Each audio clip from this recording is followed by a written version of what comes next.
There's been some awesome upgrades for Cardano recently. The amount of applications that are launching that we can actually go and use now, DEXs, also really cool ADA handles that you can get. So you can get your name as an NFT and put it in your wallet and people can send you coins to your name rather than your wallet address. I'll show you how to do that at the end of this video.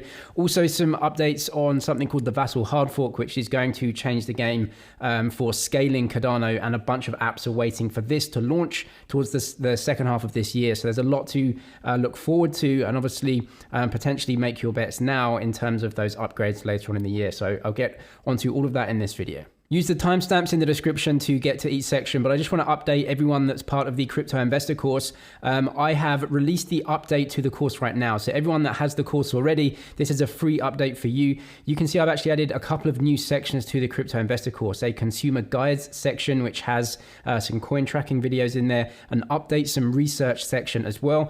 Every update that comes, I'm going to update this with some of the more in-depth research that I'm doing across the industry. So this is an update for everyone in the course. This is completely free for you guys. If you haven't got the course yet, I'll leave it linked in the description. We've got like now almost 200 videos you can see on crypto investing, trading, putting a portfolio together, DeFi and everything like that. So I'll leave this linked in the description.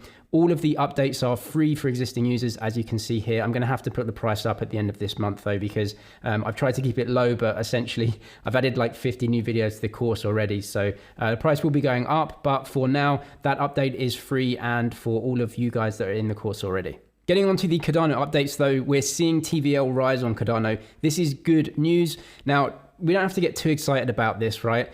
Total value locked is just the amount of money that is in applications. And obviously there's a ton of value locked in Cardano already because it's worth $25 billion.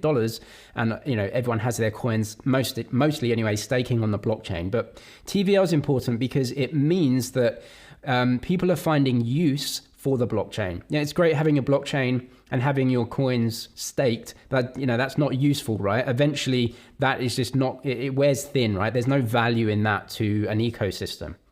Well, what we can essentially see from this TVL figure is that people are using the blockchain, and in the end, you know, we can argue about technology and this and that and the other all day long, but essentially these are products and they need to be used by people. And if they are, then they have value. That's my opinion anyway, right? So what we can see here is the TVL rankings, and what we can see mostly is DEXs. And the reason for this is because there's a few upgrades that a lot of the lending protocols are kind of waiting for before they really launch their dApps. I'll talk about that later in the video. But that's to look forward to in June, basically, and towards the second half of this year, when we're going to see lending protocols really come on. Now, for me, that's where the TVL really rockets, because with lending protocols, you can really go big, right? When you lend, you can lend out a lot of money, and you have an interest rate there. You can lend out stable coins, you can lend out your ADA or whatever it is, and get a yield. Now with DEXs, it's a little bit different. DEXs have you can earn passive income if you put your tokens into a liquidity pool, but there's various things, there's various kind of drawbacks for that as well. I actually go through some of those in the crypto course. I actually added a video on impermanent loss in the crypto course recently, so check that one out. But you know, with TVL, this is great, and it's probably going to keep growing, but I predict an explosion in the second half of the year when lending protocols come on. And as you know, if you follow Cardano, essentially what they're trying to do is set up lending to developing economies.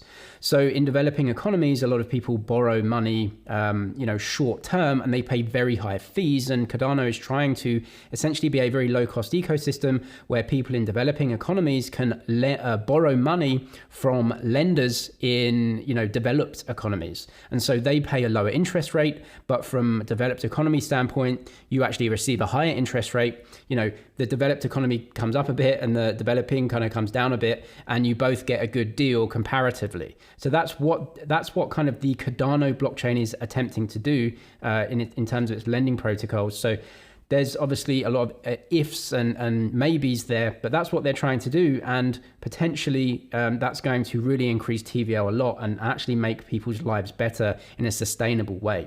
We've seen a lot of bootstrapping of liquidity, and there's incentives to do that, whereas Cardano is trying to do it a little bit differently. Will it work out? Obviously, that's still an if, but that's what they're trying to do.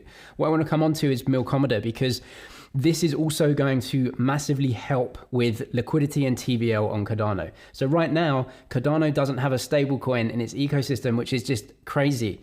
Even with this TVL you've seen, there's no stable coin. And this basically means that, people can't put TVL onto Cardano in any big way, right? So Milkomeda is trying to be a bridge between Ethereum and non-Ethereum blockchains, Cardano being one of them. I think they're working with Algorand, possibly Solana as well, right? So it's not just Cardano. Why is this important?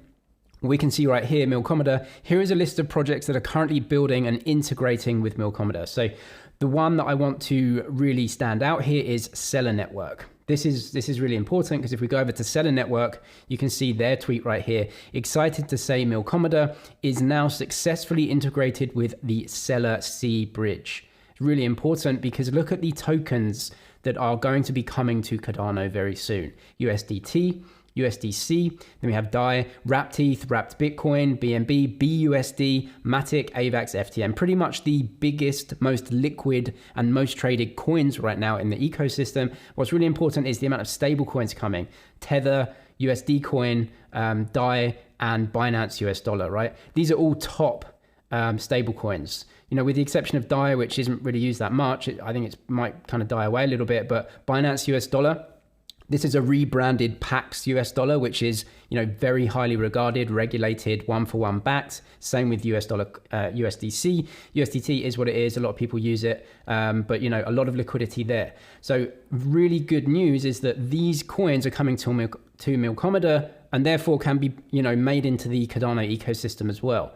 Stable coins and liquidity is an absolute must, and I think you're going to see a lot of TVL really coming in when this bridge and these tokens are over into the Cardano ecosystem. Now I want to get on to some of the updates that are coming in June. This is a really big event. So Cardano has, I think, 4 a year, right? So they're called HFC events, and the one in June is really big for specifically scaling Cardano. So Cardano has scaled pretty well so far, but the June event is a big one, and that's when they actually can scale consensus. Cardano is a little bit different, right? So Cardano uses UTXO as its account model, and you can actually scale that fairly easily because one UTXO can send multiple coins.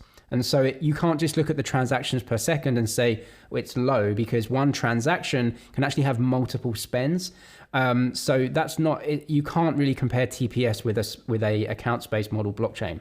Also, with UTXO, you can use something that's basically the same as the Lightning Network on Bitcoin, whereas you kind of have a multi-sig wallet and you can spend coins between each other off chain with a UTXO, and that doesn't happen in the accounts model as well. So there's a few different things going for Cardano in terms of scaling solutions. Obviously, just scaling spending is pretty easy actually, but obviously Cardano has smart contracts as well. So if you can scale smart contracts and consensus as well, that's really big for Cardano. So that's what they're doing. You can see a tweet from Charles Hoskinson here.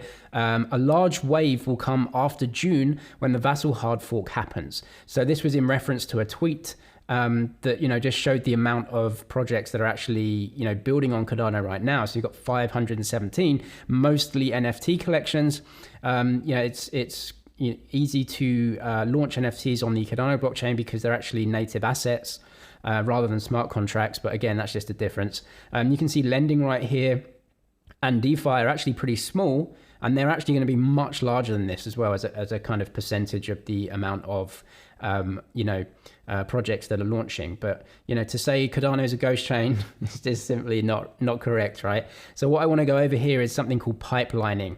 Pipelining is the thing that's going to be coming in June, and it's really going to help, you can see here, scale Cardano's consensus.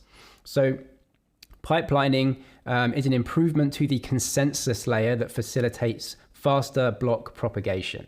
Now, this is something coming in June, and it's basically going to help scale smart contracts and consensus much more rather than just spending coins. This is a big one, and this is actually really important for lending protocols. And the reason why lending protocols are waiting for this to happen is because with a lending protocol, you have basically the possibility of liquidation, right? So let's say you're borrowing against your ADA, and you have $1,000 of ADA, and you're borrowing like $750 of something else, right? Now, if ADA drops, you have a buffer here, but that buffer may kind of fall away. And so the application may liquidate you, right? So it may just say, hey, look, you haven't got enough money to pay for your loan. We have to liquidate some of your assets to pay back and increase this buffer again.